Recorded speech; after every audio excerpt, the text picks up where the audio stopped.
তুমি কোন দোকান থেকে বিড়ি খাও আমাকে সেই দোকানে এখন দেখাবা। আজকের পর থেকে যদি আমি তোমাকে বিড়ি খাইতে দেখছি তোমার খবর আছে দেখি। এই যে দোকান ভাই। আরে ভাই আপনি এলো না ভাই বিড়ি খাবো না, বিড়ি খাওয়া ছেড়ে দিছি। এখন যদি আপনি বিড়ি না কিনেন আমি বিড়ি কার কাছে বেচুম ভাই? আপনি কি ভুলে গেছেন ভাই?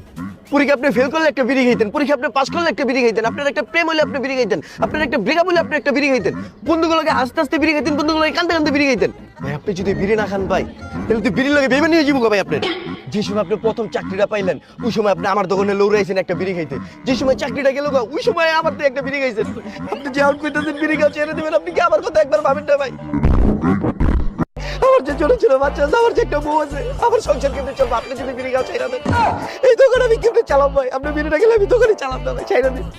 কইছে ভাই থামেন থামেন, ওরা এক প্যাকেট বিড়ি দেন, টাকা আমি দিতেছি। কোনটা খাও তুমি বিড়ি? এটাই নেন।